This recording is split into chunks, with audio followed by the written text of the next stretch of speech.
क्या थे, खान थे, हीरे जवाहरात थे, है ना। और वहाँ के बच्चों को राज विद्या की पढ़ाई जाती थी, चित्रकला, गायन और नृत्य के माध्यम से।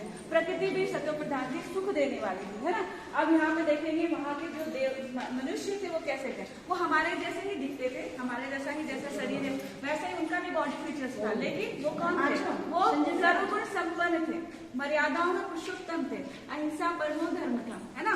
और संपूर्ण निर्विकारी थे, मतलब इनमें एक भी वाइसेस नहीं था, पूरी तरह से क्या थे, बिना विकारों के थे। उनके जीवन का आधार क्या, पवित्रता थी, पवित्र थे, है ना। और आत्मिक स्थिति में स्थित थे। इन्हीं कारणों से इनको क्या कहा गया, इनको देवी देवता कहा गया। और आज भी इनकी पवित्रता के कारण, इनके गुणों के कारण हम क्या करते हैं, इसको मंदिरों में पूजते हैं, है ना। तो परमात्मा भगवान हमें बताते हैं कि सतयुग के जो पहले राजकुमार थे वो श्री कृष्ण थे, और पहली राजकुमारी जो थी वो श्री राधे थी। और जब यही बड़े होते हैं तो इनका जब स्वयंवर होता है, मतलब इनका विवाह होता है, तब वो श्री लक्ष्मी और श्री नारायण बनते विश्व के प्रथम महाराजा और महारानी, है ना। तो इनके देवी गुण और संस्कारों के कारण, श्रेष्ठ गुणों के कारण इनकी आज भी हम लोग क्या करते हैं, पूजा करते हैं, है ना। और वहां पर दिखाता है कि सतयुग का जो संसार था, मतलब स्वर्ग की जो दुनिया थी, वहां हम लोग समाज में परिवार में ही रहते थे, लेकिन परिवार जो था वो कैसा था, प्योर पवित्र गृहस्थ आश्रम था, वो पवित्रता थी वहाँ, है ना। योग बल से वहाँ काम लिया जाता था।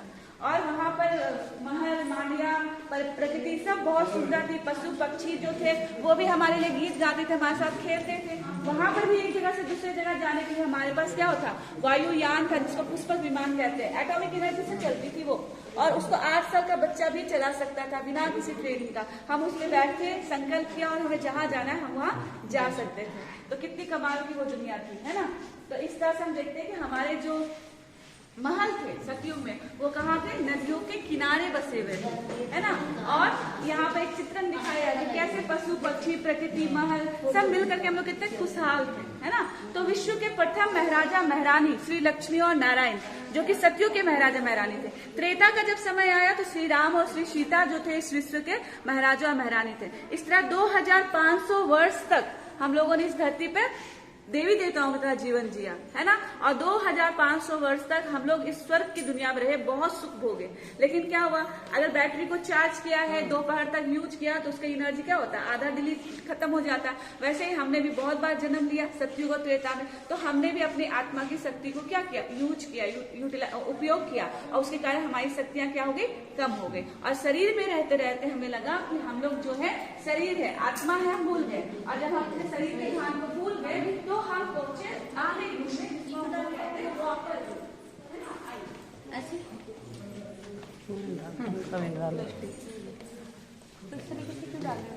पता नहीं उनको हमारी शक्तियां करके हम 16 कलाओं में संपूर्ण थे, अब हम 8 कलाएं मिल रहे। आत्मा की शक्ति आधी हो, तो आत्मा की शक्ति आधी हुई, कैसे हुई, क्योंकि हम देह भाग में आ गए, हम बॉडी कॉन्शियसनेस में आए, हमने अपनी पवित्रता खो दी। और उसके कारण क्या हुआ, हमारे में ये क्या आ गया, बुराई आ गया, हमें इच्छाएं आई, अज्ञानता आया, मोह आया, लोभ आया, द्वेष आया, ईर्ष्या, काम, क्रोध, घमंड, अहंकार, ये सब कुछ आया। और जब ये सारी बुराइयां हमारे अंदर आने लगी तो हमको क्या चीज का फीलिंग हुआ, दुख का। अभी जब हम सतयुग में थे, हम जब अच्छा जीवन जीते थे, हम दुखी नहीं थे। और जब हम सुखी थे तो हमने भगवान को याद नहीं किया। लेकिन जब बच्चा दुखी होता है तो सबसे पहले किसको याद करता है, अपने माँ बाप को। तो हम भी जब दुखी हुए तो हमने भगवान को ढूंढना शुरू किया, उनको याद करना शुरू किया। सतयुग त्रेता में हमने कोई भक्ति नहीं की, हमने भगवान को याद नहीं किया। बहुत सुखी थे ना, तो हमको याद ही नहीं आया भगवान। लेकिन जब दुख मिलना शुरू हुआ तो हम भगवान को ढूंढना शुरू किया। लेकिन भगवान की भी स्मृति क्या हो गई थी, हमारी खो चुकी थी कि भगवान कौन है, कहाँ से आए। तो द्वापर से शुरू हुआ भक्ति का काम, है ना। द्वापर से हम पूजा पाठ करना शुरू किए। और भारत में विक्रमादित्य जो राजा थे, है ना, उन्होंने साक्षात्कार, जब उनको साक्षात्कार हुआ था उसी के आधार पर उन्होंने पहला मंदिर बनाया। वो भी किनका मंदिर बनाया, निराकार शिव परमात्मा की, ज्योतिर्लिंग के रूप में, है ना। और फिर द्वापर के युग से ही क्या हुआ, अलग अलग धर्म आया, इब्राहिम धर्म आया, मुस्लिम धर्म आया, इस्लाम धर्म आया, क्रिश्चियन धर्म आया, फिर बाद में सिख धर्म भी आया। जितने भी धर्म पिताएं आए सबने भगवान के बारे में कुछ ना कुछ संदेश दिया।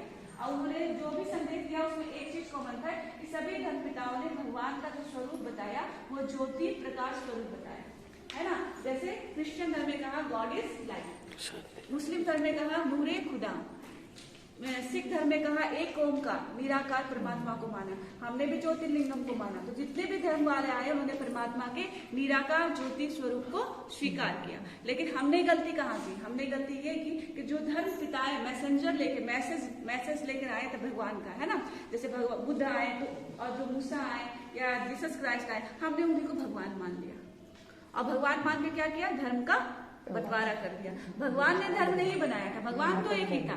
उनके द्वारा जो बच्चे भेजे गए, जो मैसेंजर भेजा गया, हमने उनको भगवान मान के अलग अलग धर्म बना दिया, तो धर्म का भी बंटवारा हो गया। लेकिन जैसा भगवान कहते हैं ना, जब जब धर्म की बहुत हानि होती है तब तक वो इस धरती पे आते हैं, किसने? साधु जनों का उद्धार करने के लिए, है ना। तो अब आपको सबको पता है कि परमात्मा खुद इस धरती पे क्या करते हैं? अवतरित होते हैं। इसलिए परमात्मा इस धरती पे आते हैं। 1936 में पहली बार स्वयं परम पिता परमात्मा, जिनको हम लोग शिव कहते हैं, कल्याणकारी शिव, वो इस धरती पे आए और प्रजापिता ब्रह्मा का तन का आधार लेकर उन्होंने ब्राह्मणों की रचना की और उनके द्वारा वो क्या करते हैं? सतयुगी सृष्टि की स्थापना करते हैं। और जो सतयुगी सृष्टि की स्थापना हो जाती है उसका फिर वो किसके द्वारा पालना कराते हैं? विष्णु के द्वारा, जिसको लक्ष्मी नारायण का कंबाइंड रूप है। और फिर जब वो भी हो जाता है, जब वो नहीं रहने लायक होती है दुनिया, तो उसका विनाश वो किसके द्वारा कराते हैं? शंकर के द्वारा। तो ब्रह्मा द्वारा क्या करते हैं? वो क्रिएट करते हैं, विष्णु द्वारा वो पालना कराते हैं और शंकर द्वारा वो विनाश कराते हैं। यही श्रेष्ठ कर्तव्य है भगवान का, जिसके कारण वो इस धरती पे आते हैं। वो कलयुगी दुनिया को सतयुगी दुनिया में बदलते हैं, है ना। गॉड कहते हैं, गॉड का मतलब होता है generator, operator and destroyer. Generator का मतलब जो बना रहा है, ऑपरेटर जो उसको चला रहा है, और डिस्ट्रॉयर उसको समाप्त कर रहा है। तो ये तीनों कार्य जो है भगवान किनके द्वारा कराते हैं? ब्रह्मा, विष्णु और महेश के द्वारा, है ना। तो भगवान अभी इस धरती पर आया हुआ है अपना श्रेष्ठ कर्तव्य निभाने, कलयुगी दुनिया को फिर से सतयुगी दुनिया बनाने के लिए। और चूंकि उन्होंने हमें घोर दुख से घोर सुख में लेके गए, इसलिए हम भगवान को इतना याद करते हैं, है ना। तो परमात्मा के साथ बुद्धि का योग लगाते हैं। तो जब जब हम भगवान से योग लगाते हैं तो हमारे अंदर योग की शक्ति प्रकट होती है, जिसे योग अग्नि कहते हैं, है ना। तो उसी योग अग्नि का तलवार इनके हाथ में है और इनके हाथ में तराजू है, बैलेंस है। किस चीज का? ज्ञान। परमात्मा जो ज्ञान देते हैं उसका, और परमात्मा के साथ जो हम बुद्धि का योग लगाते हैं उसका। तो ज्ञान और योग, है ना, और उससे यूज आया हुआ शक्ति, इन तीनों का जब बैलेंस होता है हमारे जीवन में, तो हमारे अंदर का जो बुराई है उसका हम क्या कर सकते हैं? विनाश कर सकते हैं, है ना। हम चाहते हैं कि हम गुस्सा ना करें, लेकिन कितना देर हम गुस्सा नहीं करते। हम चाहते हैं कि हम मेरे जो गलत आदत है उसे हम छोड़ दें, लेकिन हम छोड़ पाते हैं? नहीं छोड़ पाते। हम तब तक उसे नहीं छोड़ पाएंगे जब तक हम परमात्मा से शक्ति ना लें, है ना। क्योंकि आत्मा क्या हो गई? कमजोर हो गई है। तो जब आत्मा की शक्ति बिल्कुल कम हो जाती है, बहुत ज्यादा कम हो जाती है, तो हम अंतिम युग में प्रवेश करते हैं, जिसे हम लोग क्या कहते हैं? कलियुग कहते हैं। और कलियुग में हमारी स्थिति जो है वो ऐसी होती है ना, लेवटा की। क्या क्या चाहिए हमें? हमें मान चाहिए, हमें सम्मान चाहिए, हमें प्यार चाहिए, दूसरों से हमें बहुत कुछ चाहिए, है ना।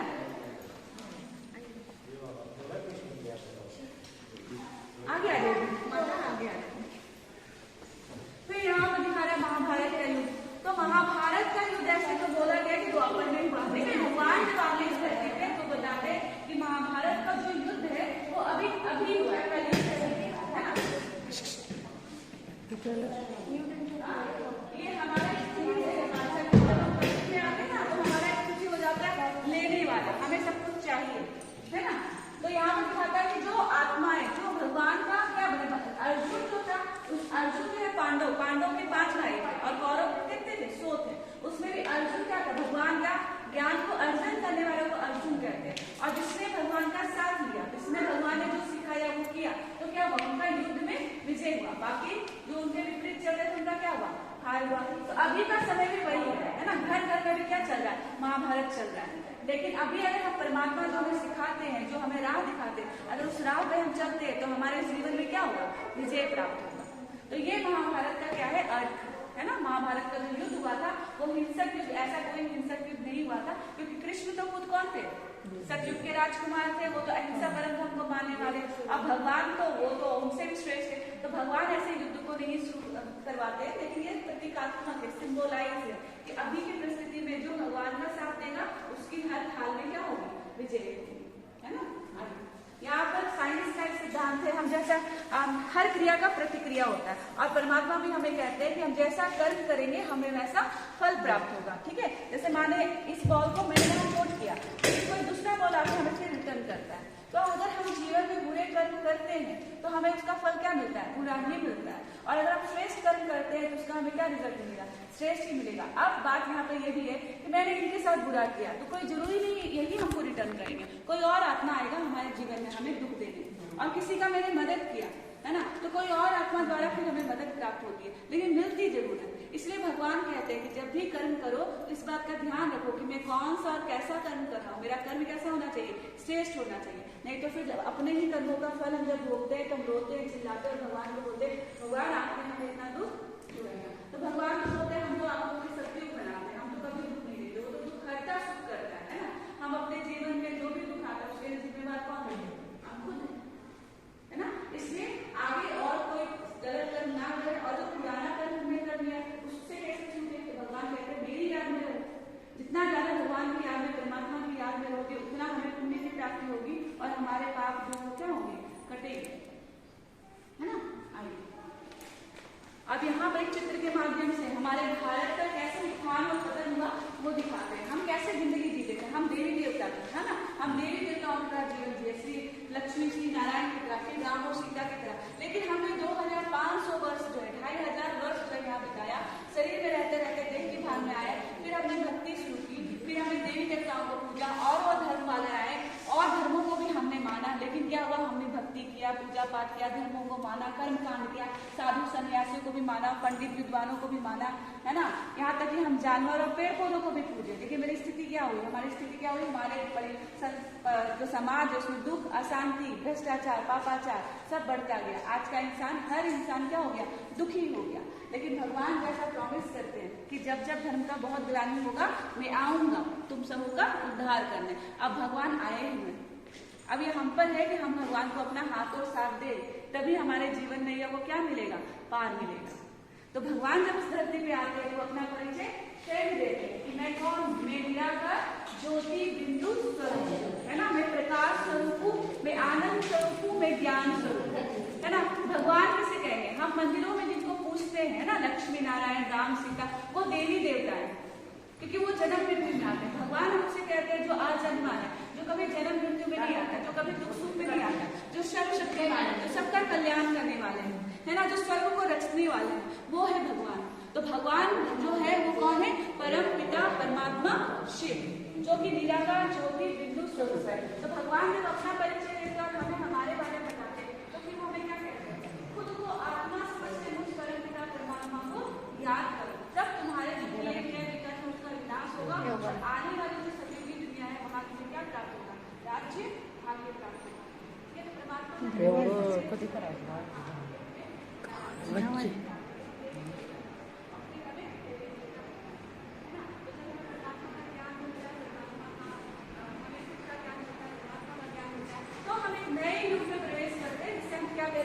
संगम युग कहते हैं।